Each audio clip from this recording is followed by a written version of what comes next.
I'm going to your house now. I'm going to stab your mummy in the neck, just like you did to my daddy.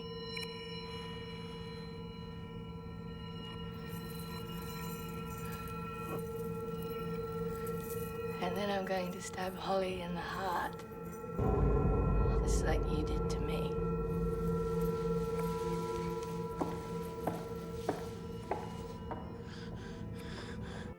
Hello, listening people. Hello. You're listening to Spin Posh Presents Pictures Powwow. I am one of your hosts, Ryan Slawinski. And I'm the other one, Bartek. Bartek, how are you? Ryan, I'm good. How are you? I'm very well. How are you feeling about 2020? 2020, I've got the vision. Very corny of you. This is our show, Bartek. Pictures Powwow. We're going to be talking about a movie. We're spin polish. We know this routine. We're spin polish, likingly, because we're always spitting. And we both happen to be Polish, hence our names, Ryan, very Polish, and Bartek, not so Polish. Yeah, I know. Bartłomiej. And we're presenting a show in which we talk about movies. Pictures Powwow, the show in which we talk about a movie that's come recommended, whether it's been recommended by myself, by you, or by our listeners. Now, Bartek, refresh my memory. Who recommended the movie we're covering, and what movie is it? Ryan, you silly fool. This is a you episode.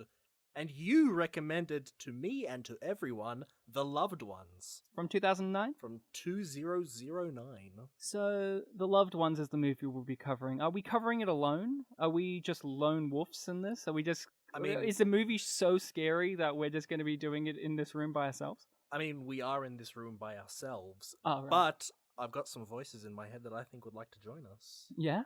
Yes. They are Conrad and Dan from the Movie Oubliette Podcast. Hello, guys. Hello. Hello. How are you guys? Thanks. Good. Very good. Very well, thank you. So, which one's which? Who's Conrad? So Conrad Let's is do the English introductions. guy. Yeah. So Conrad is the English guy, so you'll recognize me. I'm in Cambridge, UK. Are you a professor? No, sadly not, no. Oh, I thought you might have been going up against the local detective. I mean, Ryan, he showed us the webcam. He had a bunch of books behind him, so He he's is a professor. He is a professional. He has books. We've got 2 mattresses behind us. So, you're Conrad, and I guess the other voice is you, Dan. Yes, I'm Dan. I'm also in Melbourne, just in a different suburb. So, but I'm originally a Kiwi, so gotta be different somehow. It's good fruit. It's a good fruit, yes. So tell us and our listening people a little bit about your show. What do you guys do? What do you guys talk about? We like to talk about sci-fi, fantasy, and horror movies, but we like to champion things that people might have forgotten about, that weren't really big hits when they first came out or have sort of been forgotten since. So our show's called Movie Oubliette. An oubliette is a dungeon where you put things to forget about them, as we learned from Hoggle in Labyrinth. And yes. So in every episode, we pull a movie out of the oubliette and we talk about it and decide whether we think it should be set free or whether we should just throw it back in there. So what are some movies that you guys have talked about on your show? Oh, wow. So many. I mean, originally we started off doing a lot of 80s films, 80s and 90s films. So like Willow, we've done Demons, Society, the second Amityville horror movie. What else, Conrad? So many. Well, you guys did one of my favorite movies, Enemy Mine, which I love. I love Enemy Mine. The one Which that Dan I hated. did not love. Which is a mistake, and it's okay for you to be chucked into the oubliette for that decision. Oh. But I love that movie, and I was so stoked that you guys did an episode, even though I had different opinions on some things. But you guys cover quite an interesting spread. Like when I first found you guys, it seemed like you guys mainly did kind of cult horror movies, and then kind of some sci-fi, and then some kids stuff has been appearing. Like recently, as we record this, you did the Ewoks TV special. Yeah. Yeah. Yeah. Oh, that movie. Yeah. That was And fun. yeah, it's an interesting show. Like we very much kind of like that because with our show, we're also doing similar type of thing where we're getting these kind of movies. For us, when we first started doing our show, Unappreciated Masterpieces, we did a lot of movies that we felt haven't got the acclaim that they deserve. Mainly a lot of kids films from when we grew up, like Big Fat Liar, a lot of Frankie Muniz material. A lot of 2000s decade stuff. Oh, yeah, right. Yeah, a lot of that era of cinema, and some other stuff, some Nick Cage stuff here and there, and all this crazy stuff. So yeah, you guys also always you guys usually get some pretty interesting guests as well, and I love with your show the guests are talking about movies that I wouldn't expect them to be talking about sometimes. Yeah, that's really fun. It's getting famous directors and actors to come on the show to talk about something other than their own movies, which is really interesting. And I think they enjoy the opportunity to do it, actually. So we've had Don Mancini, the creator of Chucky and Child's Play, talking about Death Becomes Her, which was hilarious. Yeah. I was talking to Bartek about that before. Literally I was like, before we called and I said, "Oh, Death Becomes Her. That's like one of the greatest fun movies ever." And it's so weird to hear him talk about this movie like it's this great piece of art, which it is, but it's so odd. Yeah, and somebody like Jacob Gentry talking about Brian De Palma's The Fury as being this really intellectual masterpiece, which we just thought it was a trashy movie with Kirk Douglas in his shorts, but apparently not. So yeah, it's a journey of discovery sometimes. Yeah, and often we're often swayed by their opinions as well, because they always have a good something good to bring to the table that we don't expect. Yeah, exactly. So just quick question. Have you guys covered any, since we're Australian and Polish, have you covered any Australian or Polish movies on your show? 2 Australian films. We did Razorback and Dead Calm. I think that's the only ones we've done, right, Conrad? Yeah, that sounds about right. And we did Black Sheep, which was a Kiwi movie. Yes. Cinematic classic. No Polish ones yet. Yeah, not yet. I don't know. Well, we haven't done a Polish one either, Ryan. So No. don't go gasping. You know Polish cinema, so you could bring one in. I've seen some. Unlike me. So, for this episode, listening people, we are talking about the Australian film The Loved Ones from 2009. We will be talking about this in depth, so spoilers will be happening. So, if you haven't had the chance, do check out the movie. If you're squeamish, don't worry. Just watch it on a first date. It's a real date movie, or a real grandmother type movie. You watch it with your nan. That's the type of movie The Loved Ones is. There's a lot of family in the film. God. Family is very important. Now, of course, this is all in jest. It's a bit of a full on, depending what you consider full on horror movie or horror tropes in it. So, if you're squeamish, it's okay. But we're going to be talking about The Loved Ones. Usually, I would start straight off the bat by asking everyone one at a time what our history with this movie is, if we have one, but I think I have a more pressing question. Is it finger licking good? Oh, no. Nasty. Bartek? Well, Conrad already said no, so... It wasn't finger licking good, but she said it. He and she said it was finger licking good. Do you think the Colonel's a liar? Oh, that scene. We'll get to that scene. But, Bartek, do you have a history with The Loved Ones? I do not. Had you heard of it before?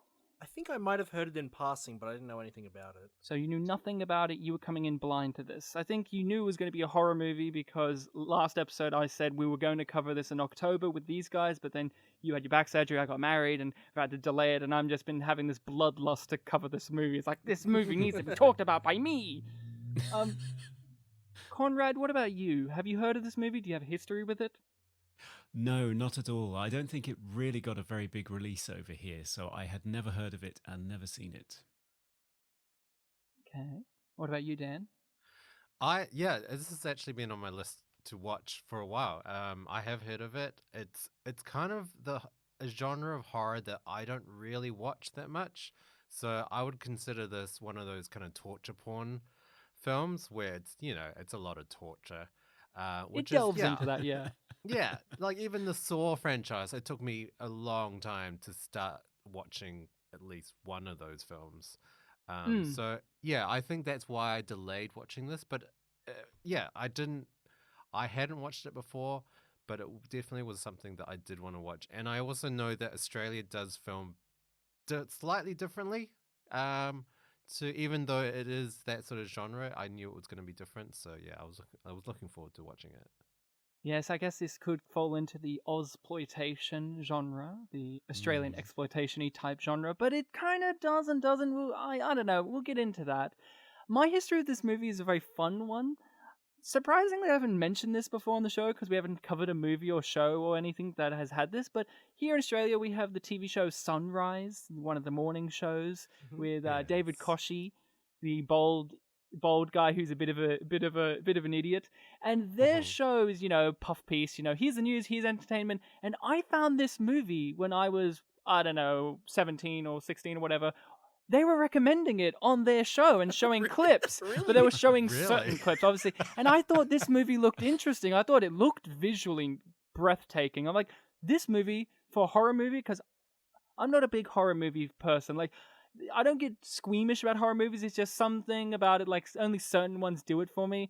And usually, if there's a good comedic take somewhere in there, and this movie kind of has it. And I looked at it and saw this movie could be for me. It has this sensibility just from what and Sunrise is talking about it. I don't know why they're talking about it, but I need to check it out. And my acting is in my background is in acting, and from the clips I saw, we'll talk about it, but Lola Princess, the acting I saw was phenomenal, and I was just like, I need to see this, but there was no cinema really showing it, so I had to wait until it came out on DVD. And this was one of those movies where I've shown this movie to people who are like, I like horror movies. I like being squirmish. And I'm like, do you though? Do you? We can watch The Loved Ones. Because it's one of those movies where, Dan, you kind of talked about this kind of can fall into the torture porn kind of genre because it shows the violence and lingers on it very, very much so. But I've watched a few torture porn ones. I think it's this weird balancing act of like, yes, this falls into some areas of it, but then also it kind of goes against a lot of areas of it as well, considering this movie has so few kills as well. And the torture, I don't know, we'll get into that. But Bartek, I'm very curious, what did you think of this movie? I enjoyed it. I have a few things that like niggled at me, but they're things that you can easily construe as positives. So I cannot say that this is a bad film. I enjoyed it. So you walked in not knowing anything. Did the movie catch you off guard? I mean, I'd seen the poster and there was like a synopsis. Which poster? This movie has like 14. Oh, really? Yeah. It was of wow. of Princess holding the drill down towards the camera. Yeah. Yeah, and the synopsis said something like, "Oh, Brent should have said yes," and things like that. So you kind of knew that you were getting into a kind of revengey type. Yeah, like a revenge, like lover scorned sort of thing. Not quite, but that sort of idea. So Dan, knowing that, you had this on your list, but you were kind of hesitant to get to it because, it kind of falls in that torture porn area. It has this excessive kind of violence and stuff that one could construe as excessive, or at least full on. What did you think of this movie having now watched it? I loved it. It had way more depth than I was expecting. I thought it was just going to get straight into the violence and that was going to be it. But it spent a lot of time setting up like the Brent character and how he, accidentally kind of killed his dad in a car accident and he was suffering and he was like cutting himself with this razor and his mum was sad. There was so much more character sort of depth to it that I didn't expect. And also, like you said, it wasn't just kill after kill after kill. It was a lot of torture, I guess. But it did go against a lot of cliches that I expected. Like it was kind of exploitation, but it kind of wasn't as well because a lot of exploitation films generally exploit girls and women, and there's lots of nudity and rape and just all sorts of depravity, and there wasn't that sort of No. exploitation in this film, and all the girls didn't. I don't know. Like even the Mia character or Maya character, she had sex with Jamie, but she asked for sex. She wasn't like coerced into having sex. She wasn't drugged or anything. So it was kind of nice No. to watch a film that wasn't icky in that sort of sense. Yeah. So, Conrad, what about you? How did you feel about this? I was pleasantly surprised, I have to say, because like Dan, I'm not hugely in with the torture porn. It's not something that I really enjoy. But I think this movie, although it has lots of very confronting scenes, I think confronting is the word that Dan would use. It doesn't Yes. linger on the detail of the injuries necessarily. It doesn't do it in an exploitative way. Sometimes it backs off and focuses more on the impact that it's having on the characters, which I think makes it even more disturbing. I had some trouble with it. The first time I watched it, I had trouble settling into it because for the first act or so, I just couldn't get my handle on what sort of tone they were going for, whether it was sort of, popcorn munching, trashy exploitation fun movie, or whether it was more of a hard hitting drama. It sort of falls between two stools because it's not sort of as Yes. gritty and edgy as something like Wolf Creek, but it's not just full on torture porn like Hostel. So I was kind of thinking, what is this? What is this? I thought it was beautiful, and I was gripped into the story of it for the once the abduction happens. I was gripped. I wanted to see what happened next. I found it very exciting. I was a bit baffled why we were cutting between Brent and Lola and Mia and Jamie all the time. I was sort of thinking, Me what's too, this me for? too. Is it just kind of a release on a pressure valve? Is it just a bit of comic relief? Because it is very funny, some of it. Or is Yeah. it commenting on the main action? And I think there are a few places where it does, which we could talk about. So I think the first time I watched it, I had trouble settling into it. I really enjoyed it once it got going. There were a few things that confused me. And when I watched it a second time, I started to appreciate just how much is going on in there, which is quite interesting. Yeah, there's a lot of moving pieces, and this is one of those ones where you get a surprising amount more from a rewatch of it. At least that's what I found with it.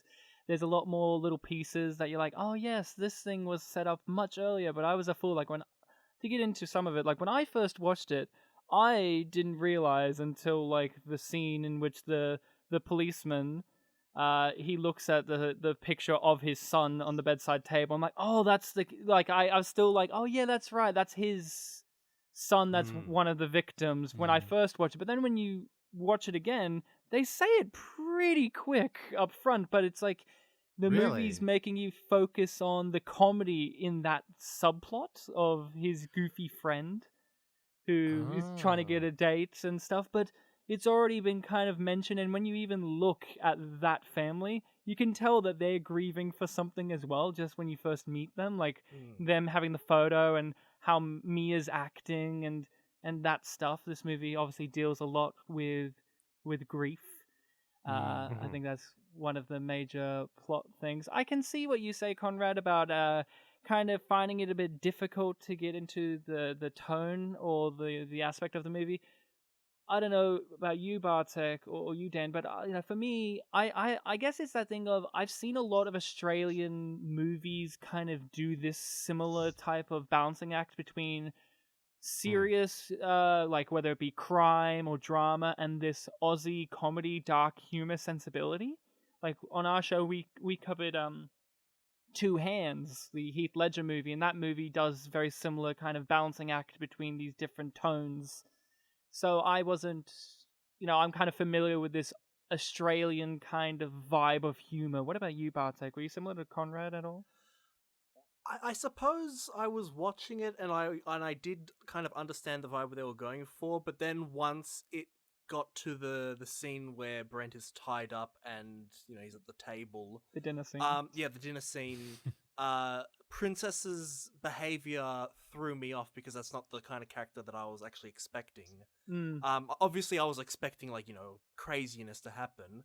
But I thought that she was gonna play up more of the innocence, but that's the biggest shock for me. Right. That, No, she's playing up this sadism. You thought she was going to be the honey trap, and the dad was going to be the main kind of thing. know, Like she was going to be the thing that brings them in, and the dad's kind of like that kind of aspect. No, I was expecting that she was going to be the mastermind, but I thought that she'd be playing it a bit more like faux innocent or something like that. Like when she was like saying the whole finger licking good, this crazy faces she made at him, I'm like, oh. She's actually kind of here to have fun with him. Yeah. One of the things that I will touch on with that is the movie, I think, does a great job of fooling you in that way. One of the things I've noticed this time around that cracked me up, I just lost it with laughter, is when Brent gets abducted and they're driving at night back to the house and they stop to get the possum off the road, which, jeez. The thing that cracked me up is these people are like psychopaths and whatever. He still put his blinker on for when he had to turn the corner, and it's like little things like that, of little things that these two characters, Daddy and Princess Lola, is they do these little things of how they could come across as normal people or as people that you wouldn't suspect of doing anything. Like one of the things I really appreciate about this movie, one of the things I hate about horror movies is in a movie like this, which is very full on in its visual style, like it isn't afraid to show you like it cranks it up a bit with its visual style of like here's this thing. But the one thing I love is they don't live in a horror movie house. They just live in a house. They don't live in the house that's like that where Satan lives, where like of course this is the murder house where there's murders. This isn't the Nothing But Trouble mansion. This isn't the Texas Chainsaw Massacre house. This isn't Nothing But Trouble with Dan Aykroyd. This is just like a normal house that's in the bush. And you wouldn't know anything goes on there. And it's like little touches of that. Or I really noticed that the dad, on the side of his ute, it says his name and what his job is, which is home repairs. And you're like, oh, of course. They're setting up that he has all these tools and that he could build a basement. Yeah. I mean, I think that's what we were talking, like we were kind of mentioning how it goes against cliches. Like they're not like this really inbred, like redneck, just insane, crazy family. Like they don't have like meat hooks on the wall and like like surgical tools on the table or anything. It's they're sort of portrayed as just a normal Aussie, seemingly wholesome family.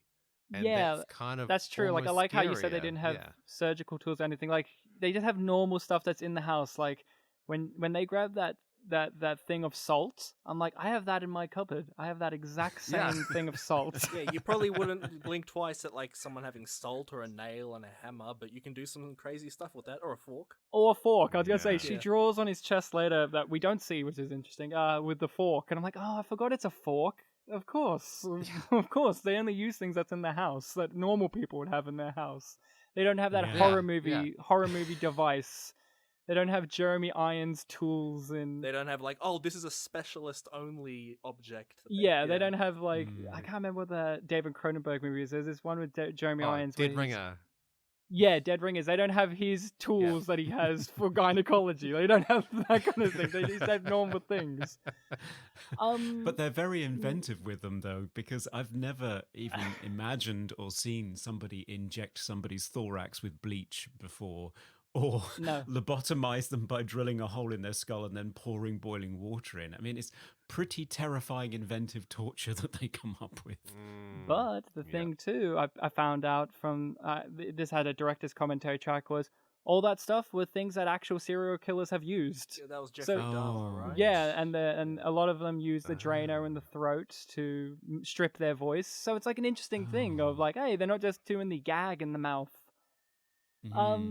I have to say right off the bat that the whole syringe in the throat thing kind of went over my head the whole way through. I was like, oh man, what could that have been? What does it do? And it's only like when the police officer was killed near the end that I realized, oh, it got rid of his voice. Yeah, it stripped his voice. And gave him like that demonic voice. Like I thought that was just my copy messing up. Yeah. With this film, we have mentioned the violence and how it is full on. It delves into this torture porn. area, but like we said, we found that this movie had a lot more meaning. The violence kind of has some more weight to it than what one would expect. But that doesn't mean that there aren't moments that just kind of make you squirm away. Did we have any particular moments of violence that just makes your skin go, oh no, oh I don't want to see that, or I don't want to hear that? This has great sound design, by the way.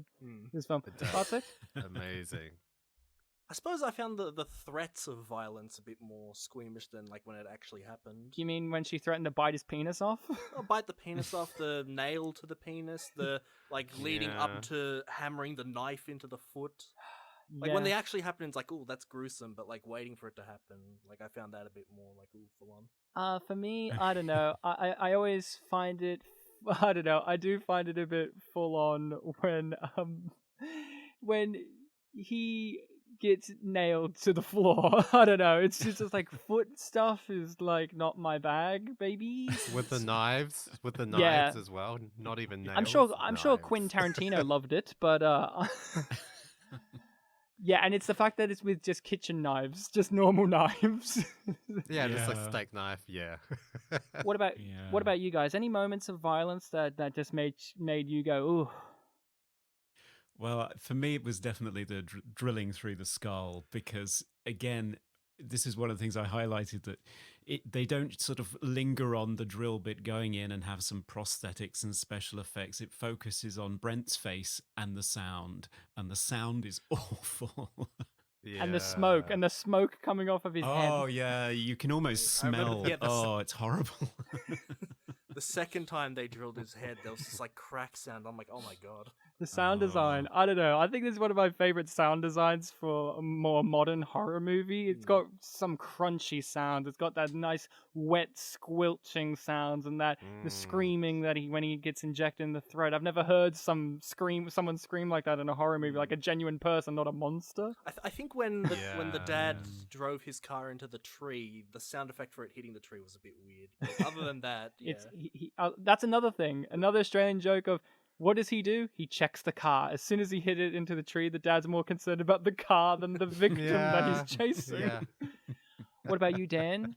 You were a bit hesitant about going into this to begin with, about this violence that was going to be in your face. Was there a moment that was like, oof, for you? Yeah, I think Bartek like hit nail on the head in terms of like the threat of violence. No, even that scene. It was a nail to the penis. Well. That's right. But yeah, that scene where he's threatening to nail his penis to the chair, until he pisses into this glass that Lola is like holding. Like that just had milk in it. Yeah, that I could feel that amount of pressure. I mean, I don't know whether I could do that. I don't, even at that stake, like being able to piss into a glass with two people standing right in front of me. I'm not sure. Yeah. Well, one was kneeling, but I know I can barely get a stream going when I've got another guy stood next to me at the urinal, much less when I've got a crazy lady holding my dick and her dad standing over my shoulder with a hammer in his hand. So I think Brent deserves a medal just for that, not for anything else he does in the movie. Yeah. Yeah. I don't know. I give him a medal for using that razor blade to great effect. That razor blade. He could be a magician. That is one of those great plot devices of like, we've set this up and it actually works and it's actually very great and it works thematically for a lot of things, but it's also just like, yes, cut these people up. I did find it was a tiny bit of a like plot hole, because I thought, you know, they redressed him, right? They put him in that suit, that sort of prom suit. So surely they would have seen a razor blade over his, like around his neck, and being, maybe we should not leave that on him. And there's always stuff like that. Like you could also go like, how can he walk at the end of this movie? Exactly. Because that's true. That's the thing. If the movie's good, at least for me, with especially horror movies, if you're captured into the world, the tone and whatnot, it doesn't matter. It just doesn't matter. Like the razor blade, it works, it's great, they use it to great effect. To give some, praise to someone that, I think often gets overlooked in this movie, the lead, Xavier Samuel as Brent, he has the toughest role in the movie, which is he's tied to a chair for a lot of it, and he's not allowed to speak, and he's covered in blood and hair, and yet I find his performance mesmerizing. Like, obviously we're going to talk about Lola and Daddy. They're the standouts, but he has the hard job of being the anchor, the silent anchor in this movie. You are him. You're feeling his pain. He's smart, but not too smart, and he makes mistakes, but reasonable mistakes. And I think the performance from before he gets kidnapped and after and during, he has that hard job of just, having to be that kind of, that passive main character who eventually has to rise up and be the hero that we need. And I think that he often gets overlooked for this performance because she is just so fantastic, and so's Daddy. But I think, just a special little mention of, I think he did a great job. I don't know about you guys. Oh Anyone? yeah, I loved him. I thought it was great. Like you mentioned the fact that he gets his voice stripped. He still has to act like this very in pain dude that has to overcome all of these challenges to get free and get and escape and stuff. Like it's pretty amazing what he sort of accomplished by not really having that many lines. Yeah, and I think they do a good job of setting his character up with that backstory, and then later on we find that backstory ties in to the current story, which is great. It all kind of turns around and kind of ties itself up in a neat little bow, which is always a pleasure. I always get it tickles the brain. Although I'm still confused where Aiden is. Where's Aiden? That's the thing. I think it just doesn't matter. I think he's still out there. He's still out there, or like she said, he's dead walking. by now. Yeah. Well, yeah, true. it's like that's the thing. Like this is one of those movies for me in which some things can be left without it being tied up fully, but because that doesn't matter. It's more like, hey, that tied into the beginning of the movie, and maybe he's out there. It adds to the mystery for people who are like, what happened to him? Maybe he's still out there, or he's probably dead. He got drilled in the skull as well, so he's probably not all right. And if no one's found him by now, he could be in The Loved Ones 2, Aiden's Revenge. You never know. yeah. Maybe. The Loved Ones when they did reveal the basement with the previous loved ones, I guess, all in there like eating other corpses and stuff. That was pretty shocking. That was pretty shocking for me. I did not expect that. Yes, that is the big kind of twist of this movie. When I've shown this to people, that's the moment, like, people get completely, like, on the edge of their seat, like, what the fuck? Because you think it's just going to be this movie between these three characters, this torturing, and it's very, like, misery, a lot of misery imagery, the hobbling and that kind of stuff, and a crazy woman, and a man bound to something or whatever. But then you open up that basement door and you hear monster noises. But then you think about it, when they reveal it, they have the strip throat as well. So it's not monster noise, but when I've watched it with people are like, oh my god, is that hell down there? People think that they have a basement to hell or something, which I guess makes sense because you've got a lot of heavy metal music, some kind of, devil-like imagery is kind of thrown in there, and then it's juxtaposed with the bubblegum pink dress and like all that kind of stuff. Bartek, how did you feel about that moment in the movie when they open up that basement and you hear noises? What did you think was going to be there? I'm like, what do they have in there? Like a crazy crocodile or something? But then when I realized, like, oh, it's the old loved ones, and it just made me flash back to when they picked up the roadkill.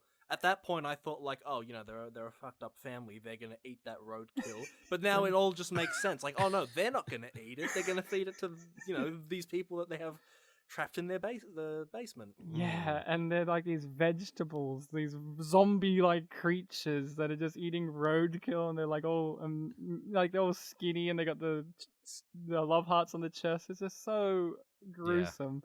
Yeah. So Conrad, when it came to that moment, did you like it or did you think it went too far? Well, I have to say I was okay with it, but I was kind of surprised because I was trying to figure out exactly what Lola's goals were because on the one hand she's taking people and she's trying to create this idealized version of what a date would be or what a relationship would be. So they're having this kind of mad tea party complete with balloons and glitter and so on. You'd think normally this would lead to some sort of sexual assault or just them being killed and buried out back or something like that. To find out that she's lobotomizing them and keeping them in a pit is a bit of a shock.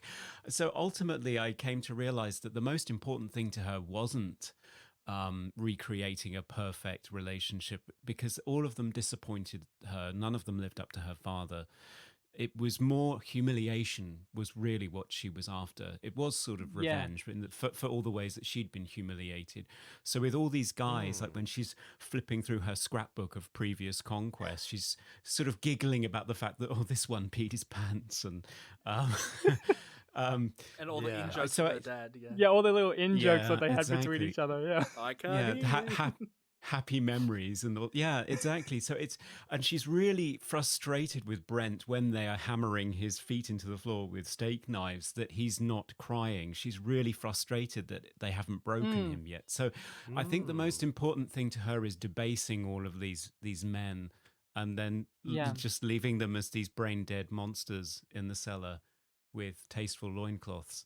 Which was I 100% agree. I also think it's not just about debasing. I think with the iconography of her carving on their chest the love heart and her initials, I think it's also like ownership. Like, I own you now. Like, you are mine, and you're going to be down in this basement. I'm branding you. You're my thing that I can play with, because she's very much like a child.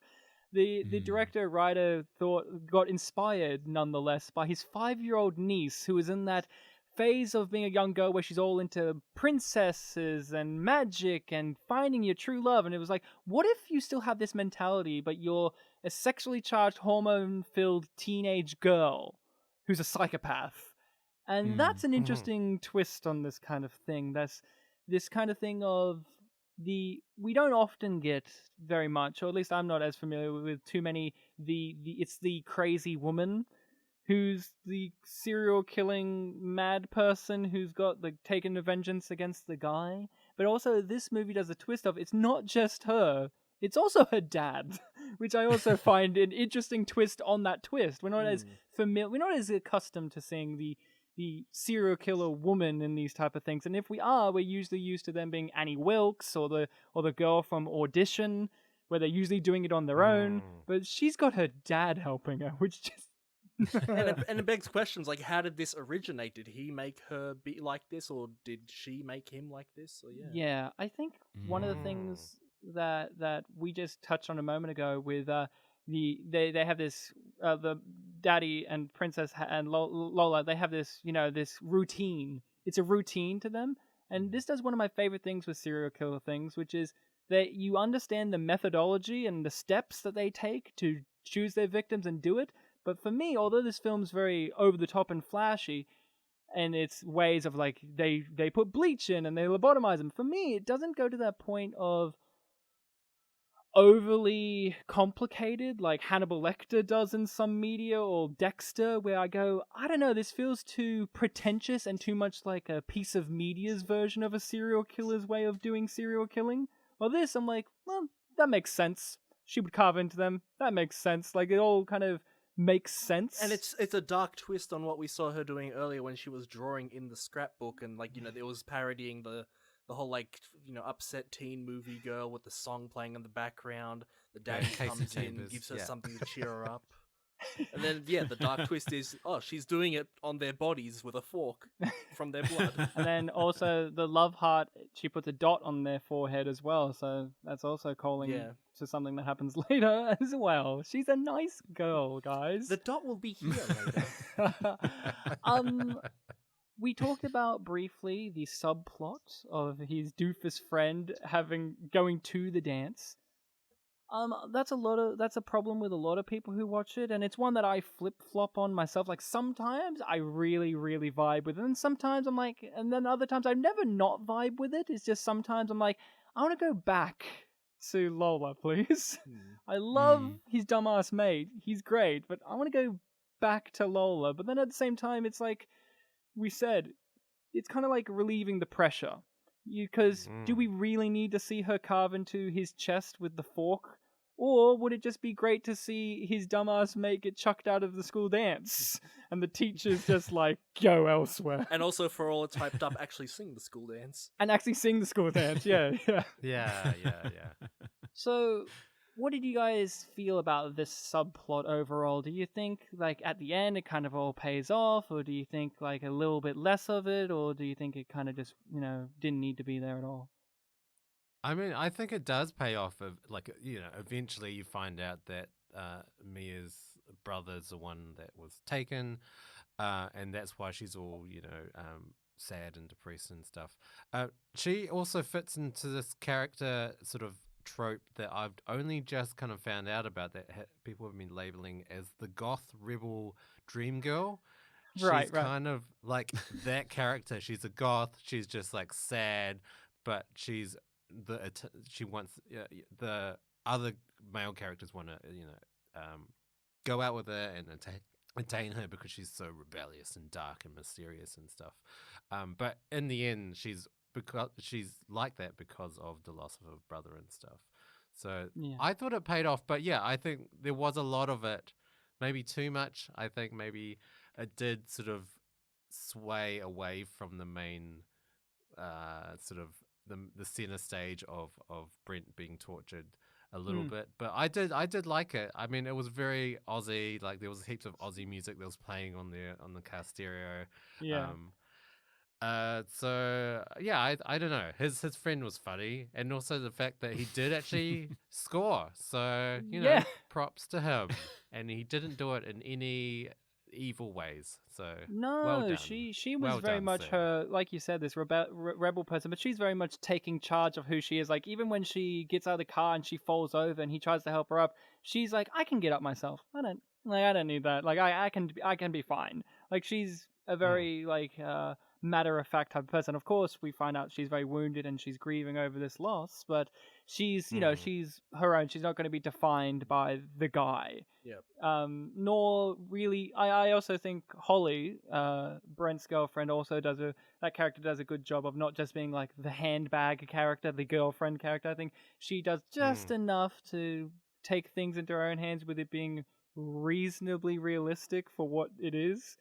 What about you, Conrad? You kind of mentioned before, like you rewatched it. The subplot with the best friend kind of got a bit better for you. Yeah, I think so. On second viewing, I think where I arrived at eventually is that the film's really talking about the dangers of objectification. So on the one hand, you have Jamie has the stereotypical slow-mo girl walking down the hallway in high school, isn't she gorgeous, to sort of show you that he's attracted to her. And so he goes out with her and goes to his sort of perfect high school prom with her. And you're sort of contrasting between that and Lola objectifying Brent and kidnapping him and nailing him to the floor so that she can have her perfect high school dance with him. And there are moments where the two cross over and directly comment on each other. So you're cross-cutting between the two when they're slow dancing. So you've got Mia getting a bit handsy with Jamie on the dance floor at their high school prom, so much so the teacher throws them out. Again, then you contrast that with the neon pink and blue with Daddy sprinkling glitter on Brent and Lola having their slow dance. You have the moment where Lola says, you're going to be my first drilling, which is all very penetrative and sexual, and you're cross-cutting between that and Jamie and Mia getting it on in the car. And that's one of the moments where the film sort of tricks you into thinking that the two stories are going to come together by making you think that the dad is sneaking up on the car, but he's not. It's a completely different scene. They are sort of commenting on each other, and I felt as though that was where the movie was a little bit deeper than I was expecting it to be. Because other movies that this obviously borrows from, like Misery, it's just cross-cutting between the guy who's imprisoned and is trying to escape with the increasingly crazy person and the police trying to find him. And that's your release valve. You just cross between those two to build tension. This movie has this third prong, and you think, well, why is that there? Because it doesn't seem to be there for any other reason. And I think it is because it's trying to comment on these two situations where somebody has idealized someone and is going out with them possibly for very shallow reasons, and they get more than they bargained for. Because I think Jamie does sort of take advantage of Mia. She is completely paralytic at the end of it, but he's kind of just swept along with what she wants. So I don't think he's a douchebag. I think he's opportunistic, but I don't think he's an asshole. He's a teenage but boy. He is a teenage boy, and I think he just gets caught up in this situation and does the best he can, and he does get her safely home at the end. And he gets the scornful look from the dad at the end. He gets that look from the Yes. policeman Oh, dad, yeah. and he's just like, I must have danced her off her feet, which is just like a great kappa to Yeah. all of that. You're like, yep.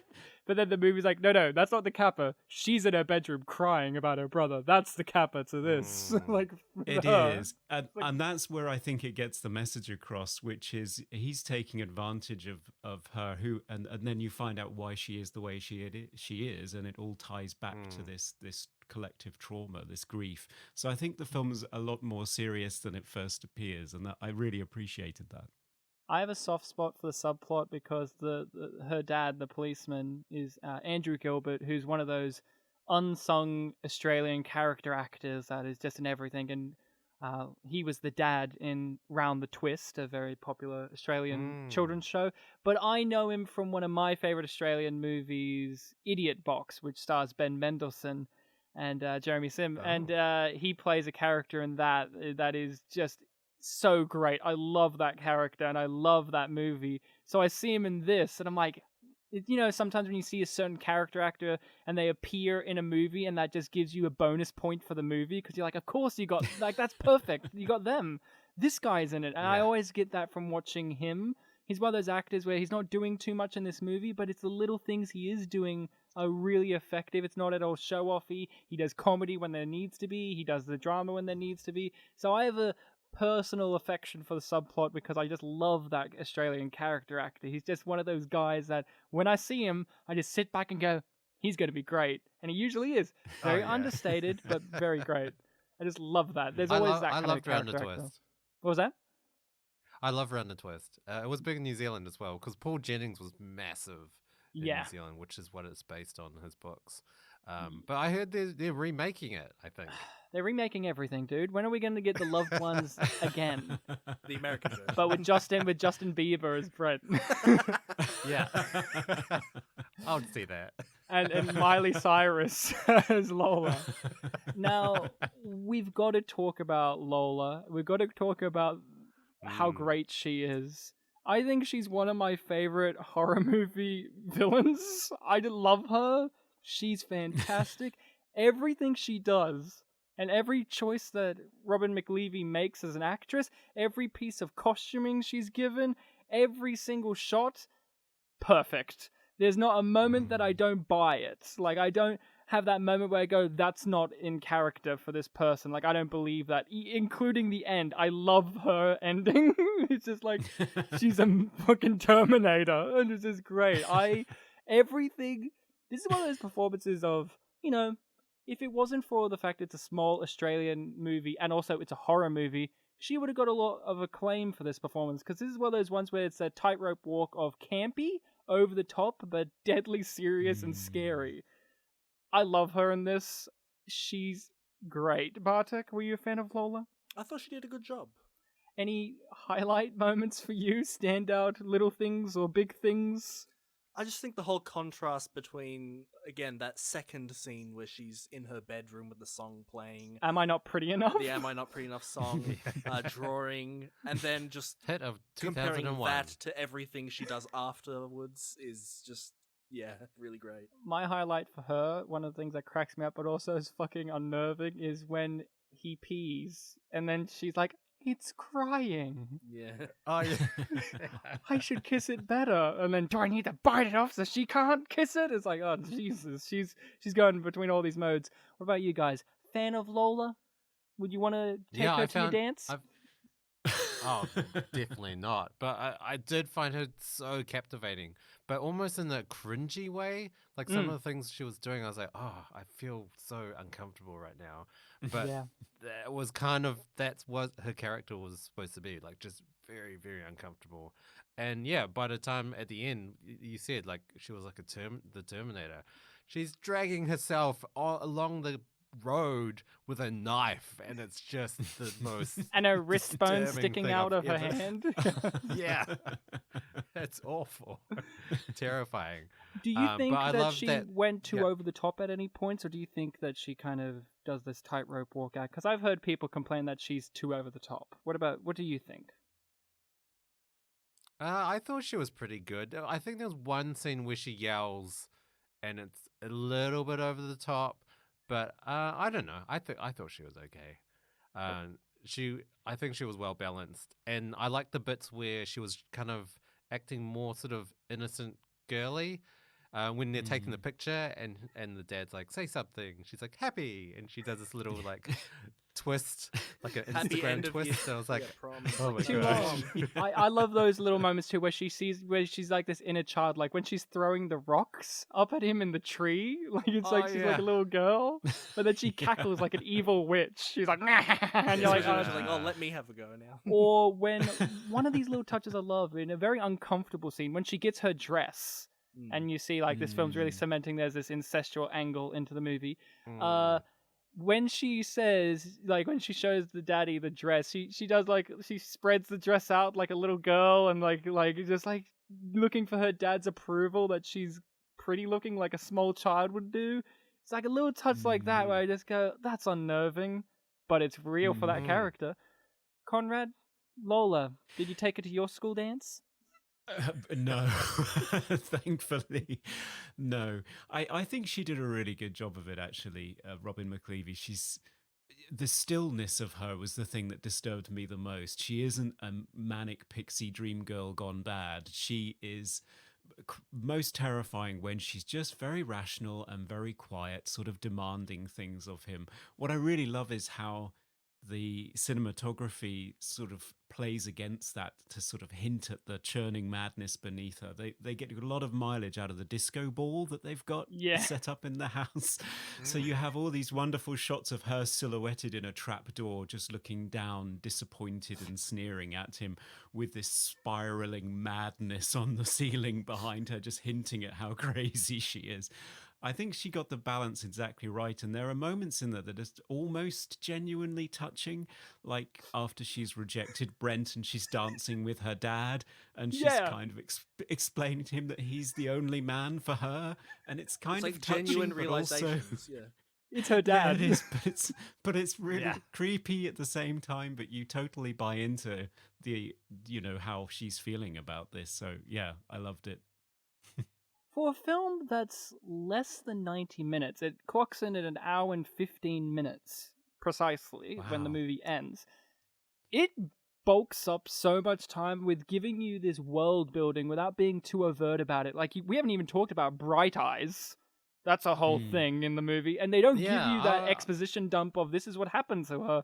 You just know that dynamic turned at one point and daddy chose daughter. Like, that's something fucked up over there. For me, at least, it took me a while to realize that person was alive. yeah, they're just zombified. And, like, fun fact, that actress is a regular on the TV show Neighbours. And I like the thing, and she was doing Neighbours at the time. So I just love that just someone who's in the soap opera TV show Neighbours did this movie too. And she's like this fucked up lobotomized creature. Yeah, it's so fucked up. She doesn't have any neighbors. Yeah, exactly. They're in the middle. Yeah, there's like this world building, like this backstory of this family and him and his mum and the grief that all these people are going through. Yet it's only an hour and 15 minutes. And this is one of the things that I want to mention with modern cinema, with a lot of movies are clocking in at the moment around 2 hours, nearly 3 hours. And this movie, barely 90 minutes, doesn't even reach it. And I feel like it told so much story, so much world building, so much ethos and mythos and all this stuff surrounding this, and it's an hour and 15 minutes. And I don't think it needs to be any longer. It reaches it. It's like, we killed her, go back home and just reunite and just, hug each other. Like, yeah, you could say it's a cheesy ending, but boy, I don't know. I think it earns it. At this point, I think I just want him to be happy. I want him to hug people and be alright and be okay. The best scene in the movie that most people would point to, and I think it is for me, is the whole dinner scene, the finger licking good scene. Often gets compared to Texas Chainsaw Massacre and that kind of stuff.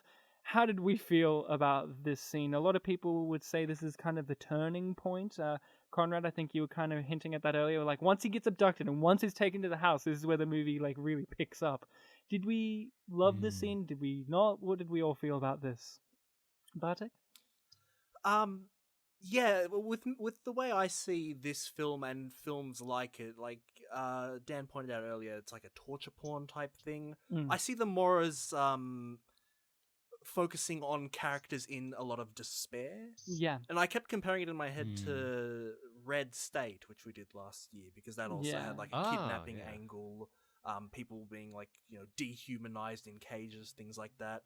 And this was definitely the part of the film where that stuff begins. Like, he'd been kidnapped already at this point. Yeah. But we, not too many details, but here it's like, okay, this is the film now. And I think it sets it up pretty well. Like, he wakes up, he looks to his left. Oh, there's the girl I said no to. There's a guy to the right. Who is this lady alive? Like, Yeah. just raises all these questions, but also shows you this is what you're in for. And he's feeling the surroundings of, oh, what can I do? Maybe I can get out by needing to pee. Oh, that ain't gonna work. I'm gonna ask you about with the finger licking good scene, and I'll make this a broad question with you as well, because you have a similar comedy sensibility. Did you find that funny, or did you find it unnerving? Because I know people who are like, that scene is hilarious when she's finger licking good, like that reflex of like, this is a really fucked up thing, but it's really funny. That's me. I find it hilarious when she's like, is it finger licking good? Well, is it? And she does like that face of when she starts nodding with her mouth wide open, like, yeah! Did you find it funny or unnerving? To be honest, I'm just kind of in the middle. Like, didn't really stand out too much for me, but it obviously was this like realization for me because of my expectations of what this character was going to be. It's like, okay, it's going to be a bit more goofy. And with the, general darker tones of the movie, did you find the humor there striking in general, or did you find yourself in the middle, like you were just saying, or kind of leaning on like the horror aspect heavier for you? Like I said, because I was thinking of this as like a despair type film, I was always looking at the main character, like what he's thinking. Earlier I said that, there are some things in this film that niggled at me but can be construed as a good thing. One of the things that I did have was I wish that the main character could have, voiced his feelings a bit more, or shown a bit more expression. But like you said, the fact that he's been robbed of his ability to do that, is kind of part of the experience. And when he does make his actions, he makes them worthwhile. Like, even the failed escape attempt, that's just so fucking rewarding when it happens. Even though it's a failed escape attempt, like sometimes in horror movies when they have that failed escape attempt, I roll my eyes so hard and go, oh my fucking god, they're doing this. This is wasting to my time. Now, Conrad, with you, this dinner scene, how did you feel about it? Did you find it entertaining? Did you find it unnerving? And in general, did you find with the darker portions of the movie, did you find the humor in it, or were you more leaning on the darkness of it? I think it was the darkness, like Bartek. I was more situated in the main character all of the time. It does such a great job of establishing his perspective, like the first shot. I love the fact that Lola just sort of edges into frame from the left-hand side. It's just that realization of, oh shit, what situation am I in here? And although I appreciated the dark absurdity of some of the ridiculous parts of that scene, I was always so rooted in the character and, oh God, how would I get out of the situation, that I didn't laugh out loud. I think the only thing I laughed out loud at was Jamie's attempt to be smooth and slide over the bonnet of his car and face plant on the floor, which had me roaring. But no, I think the pressure cooker of the abduction scenes, I was always sort of focused on the character's experience. So yeah, I found them pretty tough. I think I always find I levitate towards, with me, I've talked about this on the show before, growing up and still now, I'm in love with acting. And when it comes to acting, villains are always the best thing to look at. As a kid, I never really truly rooted for good guys. I always watched it for bad guys. I'm that kid. And in this movie, I'm watching her and I'm like, this is a fucking hilarious performance. The bit where, and it's also like the filmmaking, the cinematography in this movie is so gorgeous, but also in the use of slow motion and speeding up and all that. There's that scene where she gets crowned and it's shot like a commercial, like this beautiful commercial, and I'm losing it because of her face, and she's like parting her hair so daddy can put on the crown, or little things like the dad, when he takes off his crown, he takes it off so gently. And then he scrunches it up and throws it away anyway. It's like shit like that always gets me. Like I always have that macabre sense of humor where I'm like, these are weird choices, but they make complete sense to me. Dan, what about you? When it comes to this big dinner scene, this big kind of like cat and mouse, how do you feel about it all? Yeah, I loved it. I really loved it. I really loved that failed escape as well. How he kind of unties his arms and then he like hops away because he's still got his legs tied up. Yeah. It's kind of like ridiculous things like that, just like really hilarious. And then like it's really tense when he's outside and you don't know where he is, and the dad goes out and he gets into his car and then he sees him and then he runs away and just climbs a tree. I was like, I guess I would do that, but He's it's a using pretty his rock tight climbing situation. skills. Come on. Oh, of course. But yeah, and the fact that they get him down by throwing rocks at him, and he completely nails himself on the car when he falls down. Like, that's gonna hit. They don't pussyfoot around with that. Yeah, they don't pussyfoot around with that. I love the failed escape attempt. It is genuinely intense, but also like when he kicks her, it's so satisfying. And also you go, they did tie his feet to the chair. Idiots. They just tied his feet together. Dumbasses. And then they're like, oh, don't worry. We learn from our mistakes. And you're like, oh no, please don't. We'll nail him to the floor. And by nail, we mean knife him to the floor. knifey to the floor. Yeah, like, I know, I find a lot of the humor for me, like dark sensibility humor. Like one of my favorite movies of the 2010s I know what it's gonna be. is The Guest. Yeah. The Adam Wingard movie. And I think that's one of the funniest films ever made. But people I watch it with are like, I didn't find it funny. And then other people are like, I found it hilarious, right? It's like this really fucking weird movie. And I have that really sense of the macabre kind of humor. And this movie just strikes it. Like her singing Am I Not Pretty Enough anytime, the juxtaposition of that song and this movie is fantastic. Yep. That song has a whole new meaning now. So if you go to the YouTube video clip, all the comments are from people that have watched The Loved Ones. It's hilarious. It's gotta be, yeah. It's gotta be. And I love when a horror movie in particular gets something like that. It gives it a new meaning, this new life. And I always think about, like, how does Shania Twain, yeah? How does she feel about that? Like when she wrote the song and performed it and made it and it was a hit and teen girls loved it, and now full-grown men with beards and leather jackets and horror movie memorabilia, like, I fucking love that song. That song's so dark. It's so fucking good. I have to correct you. Sorry, it's not Shania Twain. It's Casey Chambers. Casey Chambers. I always get them too confused. Casey Chambers, who was an Aussie. Yeah.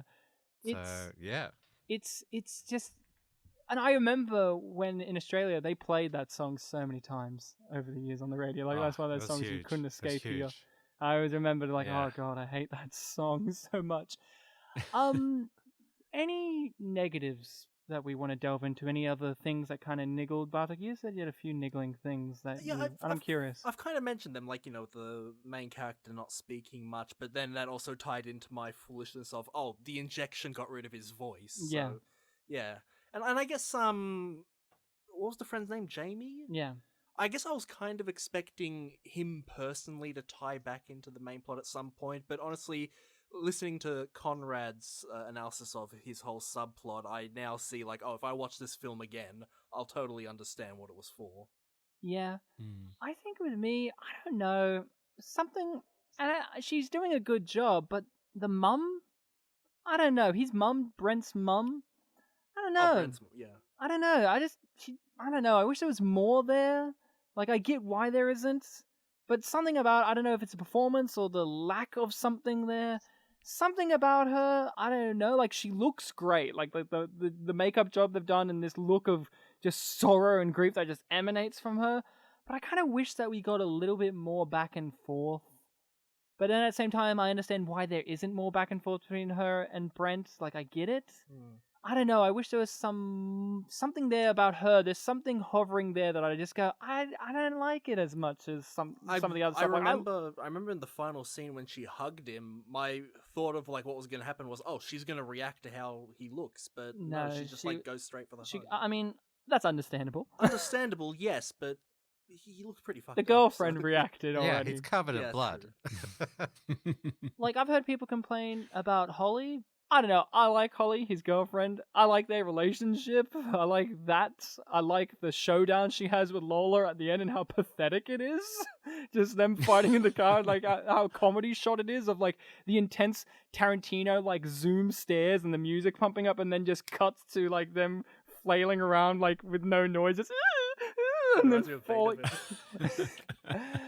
But I don't know, the mum, something about her, I wish maybe more of her, or I don't know, I don't want to say it's the actress, because I don't know, she looks cool, and she does a good enough job, but something about it, I don't know. What about you guys? Anything kind of niggling at you guys about the film? I felt like the mum was kind of an underdeveloped character as well. Like she could have been more sort of a bigger part of Brent's life, I guess. And yeah, I kind of agree with Bartek. I thought maybe Jamie would tie in a little bit more. Maybe he was going to save the day. Maybe he was going to pick him up in the car. I don't know. Something else to tie in would have been nice. And I can't get over the fact that they didn't tie up Aiden as well. I really wanted to know where Aiden is. Oh, you want to know about Aiden? I just wanted... Well, the thing about right, Aiden too is like he seemed like he was lobotomized already, and they already did that process. So somehow he might have, I don't know, like he escaped at some point in between being put into the basement and being tied down. Prior. Like no, like in the journey of their methodology of how they do it. Like he escaped somehow when he was lobotomized. That's what I'm getting, because he was walking like a zombie. Well, yeah, one of the things I remembered specifically about that opening scene was, there was a really messed up guy in the middle of the road, but also when the car swerved around him, he looked at the car really nonchalantly, and it was like, what was that? And the fact that, like, later on you get explained, like, oh, he must have been lobotomized, that actually, answers that question for what was a really random thing that wasn't mentioned again. Yeah. Conrad? Yeah. Any niggling things? Anything else that we haven't already kind of brushed over? I think sometimes the dialogue is a little bit too on the nose, or goes a little bit too far. The scene between Brent and the mum where they're talking about how he's going to get to the dance, and she's wanting him to take a taxi and not go with Holly, who's only just passed her driving test that day. Makes sense. It makes sense. She's got reservations. Her husband died in a car crash. Brent was at the wheel. But Brent says, it's still a car.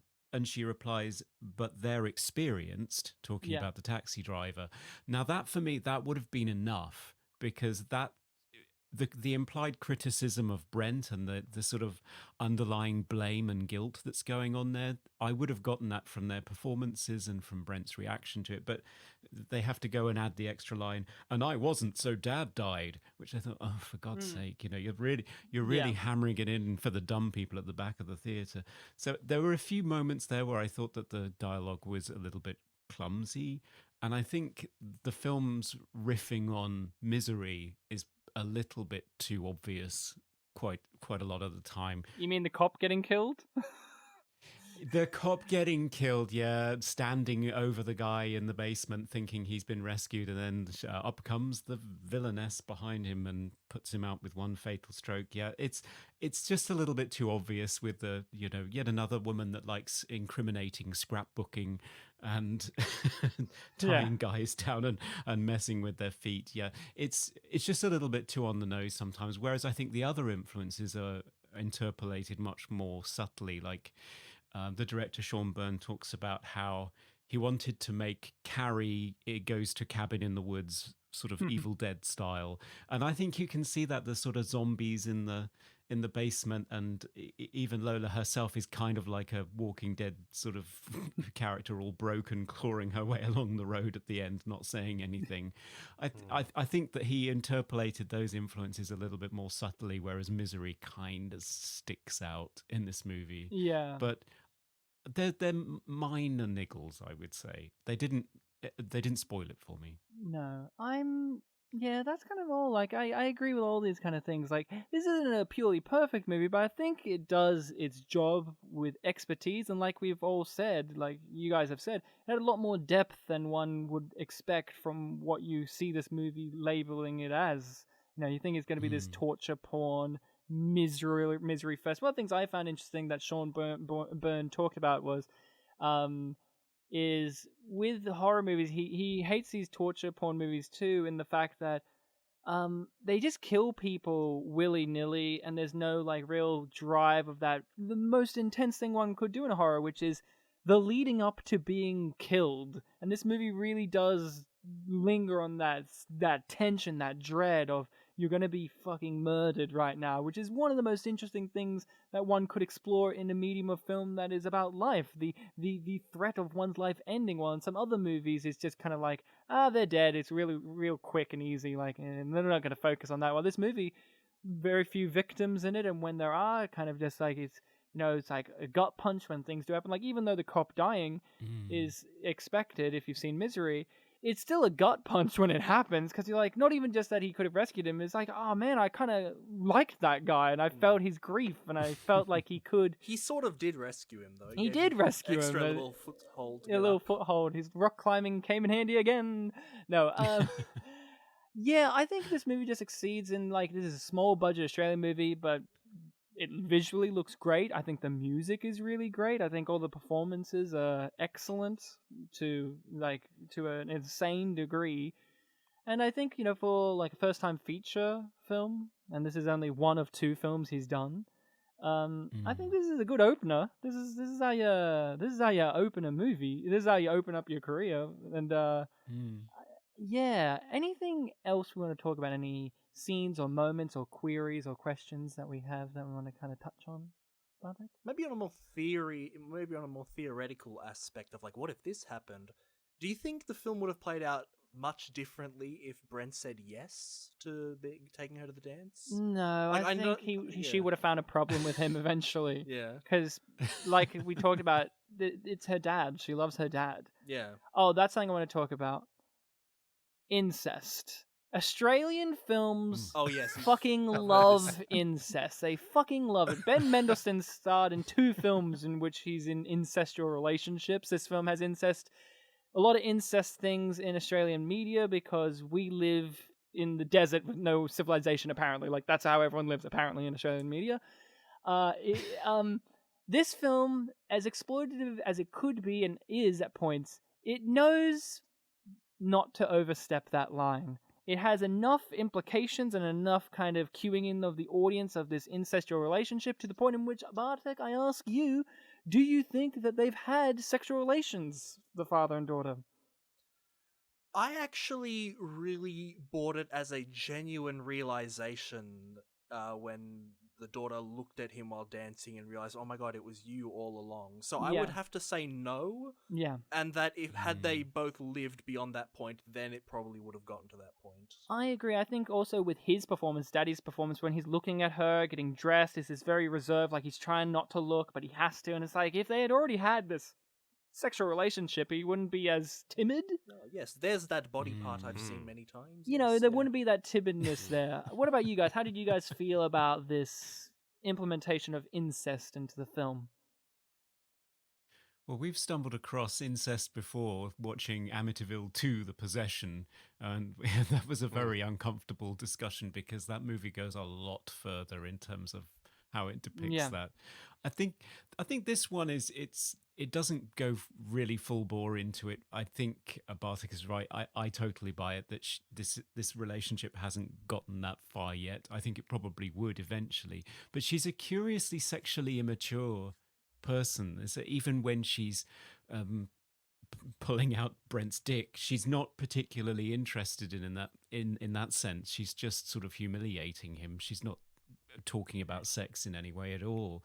So I kind of feel like it's all sort of childish with her, so and immature. So I'm not too worried about it. But yeah, I don't know where they would have gotten to if Brent hadn't intervened.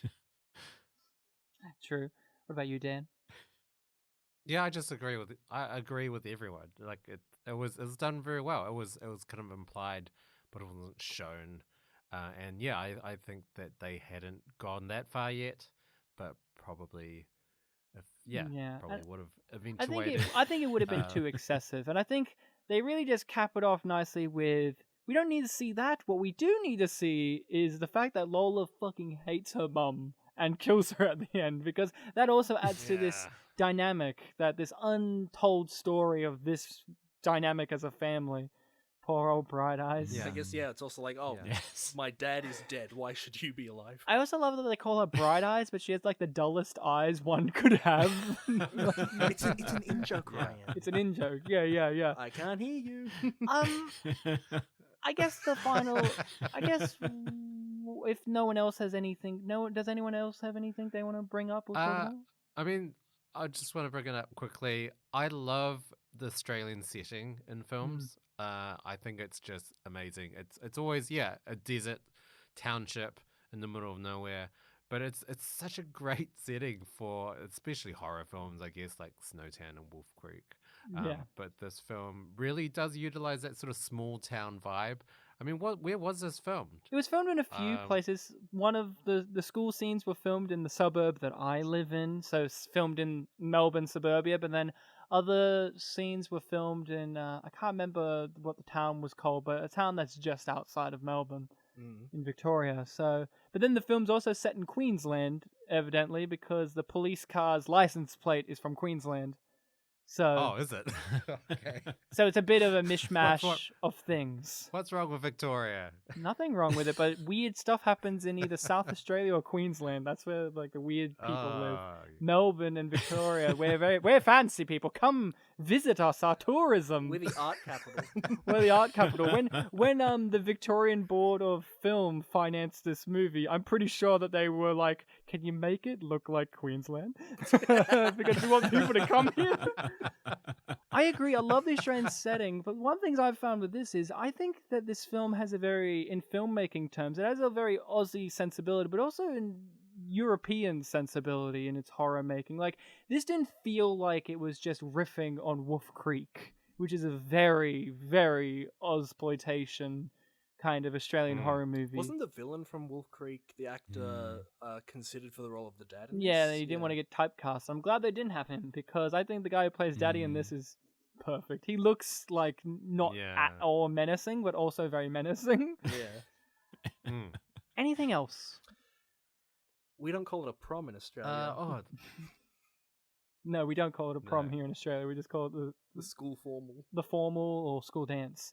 I mean, in the film, they don't call it the prom. They do they? Don't they? I think they do. The big banner they have is they end of say year school dance. End of school dance. Oh. End of year. Maybe it school was just the dance, yeah. marketing that said The prom. marketing My does, mistake. and even the director in the commentary track calls it a prom, because he does say, like, I'm a big John Hughes fan. I love Okay, teen that explains movies. it, I guess. I love teen movies, and I thought it would be great to make a teen movie like what we saw, which is a horror movie as well.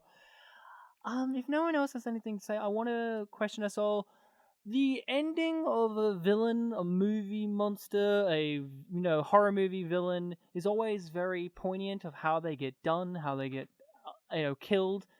Did we find it satisfying? Because I love how just blunt and matter of Yes. fact, and also like how it mixes this comedy element of just how brutal it is, but also like leading up to that, we've had like a solid 2 minutes of like this absurdity that she's still alive, and then a minute of her realizing she's gonna die, and how beautiful it's shot, and how beautiful the music is. And you're like, huh, she's realizing that this is her end. I kind of feel sad for her. At And then least I did. Sudden cut to her head getting fucking crushed in. Yeah.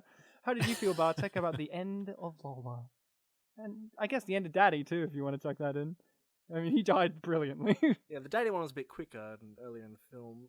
Yeah, I thought they were well done. It was very obvious that, like, oh, Lola, you're not getting out of this. Even when, like, there's that long shot of the car all the way to the left of the frame. And I'm like, it's really hanging on this. Am I meant to be seeing Lola somewhere? Then she crawls in really slowly. I'm like, oh, Lola, you're dead. That shot does a good job of letting the audience just know, oh, no, she's not doing that typical movie trope thing where Michael Myers gets shot 15 times and then he comes back to stab And you. she's Like, in the no, back, no. She's in the back seat. Yeah, no, she's just fucking, like, they're just gonna reverse on her. Like, there's no ifs and no buts. What about you, Dan? How did you feel about the end of a horror movie icon, Lola Stone? Yeah. Oh, I loved it. Yeah, I loved the sort of comedic effect, sort of take on it as well, and that sort of the thud of the car hitting her head and the blood stain on the bumper. Yeah, it was really well paced as well. It wasn't too quick. It was kind of really drawn out, so you you knew what was going to happen. But yeah, I loved it. Even her notebook didn't make it. She used that to throw at the car and it just explodes. Yeah. Nothing makes it out of that house alive. And Conrad, how did you feel about your end of the year school dance partner dying? Yeah, I really loved that scene. The wide shot that she slowly crawls into is hilarious, and I was sort of I noticed that there was these moments that were sort of picked out for slow-mos that were sort of slightly longer than you would expect them to be. So Jamie has his epiphany just looking at Mia in the hallway. You have a moment with Brent with Holly in the car where Holly is enjoying Brent's attentions, let's say. I won't say any more than that. But there is a very long lingering slow-mo on her face there, which sort of shows you how he feels about her. So that's sort of his epiphany. And Lola's epiphany is, oh shit, this car is coming straight at me. And I just love how that scene is just slightly too long and then wham, she's gone. It's it's quite satisfying. Brent finally killed the right person with his car. Yes, exactly. He did. It's one of those things where it's like it delivers the laugh, but also it's just a great ending. Like it would be a cop out. I love Sean Burns said, like, it's a low budget horror movie. You can either go all the way, balls to the wall, or you can be in the middle ground. And he's like, and the middle ground is one thing, boring. Why would you want to be boring? I want to be full throttle. And he's like, and at the end, when I show her getting hit, some people wouldn't show that shot of her head getting hit, but I think the audience had deserved their goodies by that point, and it's true. That is true. I think that's about it. I'm very curious to check out his other film. I haven't had the chance to check out his other film, which is Devil's Candy, I'm pretty sure it's called. It's called The Loved One too, Aiden's Revenge. Yeah, Aiden's Revenge. He's back, baby. I think that movie delves more into some supernatural type angles or kind of that kind of thing. I'm very curious. I've heard it's also very good. So I'm very curious to check that out. Are you, Bartek? Sure, why not? So mild-manneredly reserved, like, yeah, sure. Was it filmed in Melbourne? Do they have L plates? I don't know if it's filmed in Australia or not, because I think he's kind of like, Australia, right? Get out of here. Because it's very hard to make movies here. It's very hard. If you're an Australian filmmaker, if you're American, you can easily make films here because we love using our scenery. Of course, the iconic one is the Matrix, filmed in Sydney. And that's why The Matrix has, like, all the Australian actors are in it. That's why. Hopefully you guys get curious and check out his other film. I would like to see it. I'd like to hear people report it back to me. I haven't actually met anyone who's watched it. I haven't met anyone who watched The Loved Ones. I'm the one who's watched The Loved Ones, and I show it to people. Some people say I inflicted upon them. But they're weaklings. So, I guess it's time to wrap up the show, Bartek. I think it's time to put our party hats away, put Daddy's hammer back in the toolbox, back in the Kingswood, which is a very Australian Sweep joke. up that glitter. What was that, Dan? Sweep up that glitter. Sweep up all that glitter. That's impossible. Eat the roadkill. Bartek, our next episode is a listening people's choice. A fellow podcast recommended a movie. Since we're in the horror genre, I thought it would be wise to keep on trucking in that genre. We're going to be covering a very horrific movie. Some might say the scariest movie that we'll ever cover, and the scariest movie from the 2010s. The film is called Jack and Jill, starring Adam Sandler. I know who the guest is now. And we're going to be joined by a fellow podcast called the Miscellaneous Podcast. The scary thing is one of them guys genuinely loves Jack and Jill. Oh, I didn't know it was a genuine love. It's a genuine love, so I'm very scared, Bartek. I think watching Adam Sandler play a female version of himself is going to be very scary. Well, there's also a male version. Forget Uncut Gems being a tense movie. Jack and Jill's the intense movie that I'm scared of. It's got Al Pacino in it. Dunkachino. So, listening people, make sure to check out that movie if you want. we'll be covering that next episode. So go ahead. Conrad, Dan, tell us a little bit about where we can find your podcast, and do you have any exclusives you can tell us of any upcoming movies or things you're going to be discussing anytime soon or in the new year that you want to cover? Well, you can find us on all of the podcast platforms as Movie Oubliette. That's spelled Oubliette. I know a lot of people have trouble spelling it. Yeah, and you're the only pronouncing podcast I know with Oubliette in the title. it.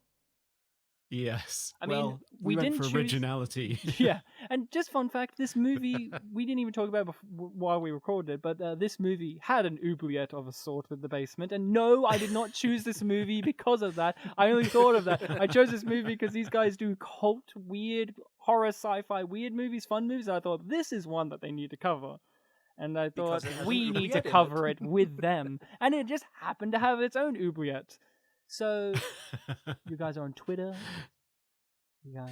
Yes, we're on Twitter and Instagram and Facebook. You can find us there with that difficult to spell word. I'll in our have name. your social stuff in the description for this episode.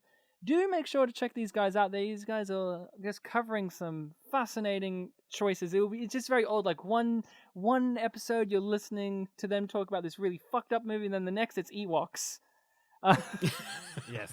Also a fucked up movie. It's Wilfred Brimley was in two iconic horror movies, The Thing and the Ewoks movie. Very scary. So, anything that you're going to tease out for what you're going to be covering anytime soon? Our next episode will be focusing on the 80s movie House, and our special guest will be Simon Barber from the popular Soda Joker on Songwriting podcast. So that's going to be a lot of fun. I love House, and I love House 2 even more. If you do, you have to Yes. do House 2 at some point. House 2, I think, is even better, but that's because it's more comedic in my interpretation. I love House. Okay, House. Not the TV show, Bartek. Bartek's looking like, is this one with Hugh Laurie in No, it? Are I they covering gathered the it full wasn't series that. of House? That's not a movie. The horror of that TV show is Hugh Laurie has an American accent, and people think he's American, and then when he does his normal British accent, people are like, wow, he's British? and Well- I'm like, I've known this the whole time. I've well- watched Blackadder. No, he was the dad in Stuart Little. He was the dad in Stuart Little. Yeah, M. Night Shyamalan's greatest written film. Stuart Little. So, listening people, make sure to check out Conrad and Dan, Movie Oubliette. It's the only podcast that I know that has movie and oubliette in the title. Don't know. Maybe there's someone else out there called Oubliette Movie Podcast. Who knows? And they're like the evil doppelganger not. versions, where the version that there's like the New Zealand version is the one that's Conrad, and the English version the one that's Dan. Like it's They're swapped around. Conrad and Dan's equivalent to our shoe shining video Yeah. rivals. So make sure to check them out. Listening people, obviously you check us out on all this. We're only on Twitter and Facebook. We don't do Instaham. I can't be bothered with it. Nice, But- nice. Nice. And yeah, Spin Posh Presents, you can find us pretty easy. We're always posting some fun stuff, questions and little facts and some fun images, maybe some fun little videos here and there. We've got YouTube as well, and we're on all the podcatchers, Spotify, iTunes, all that. You can find us pretty easy. How about you do us a solid and rate and review us? And while you're at it, rate and review the movie Oubliette guys, because we are podcasting people. We do love doing what we do, but we love our egos as well, and being told that we're 5 stars. That's what I love. The egos are on our face. Yeah. The egos are all in our face. We also have an email address. That's right, we do. What is it? Spit and polished. That's spitandpolisheded@gmail.com. Yeah, spitandpolished@gmail.com. You can email us with movie suggestions of your own, as Liam did with Jack and Jill. You can give us your thoughts on the movie. You can give us death threats. Do you want to invite us to your end of school dance? I'll come.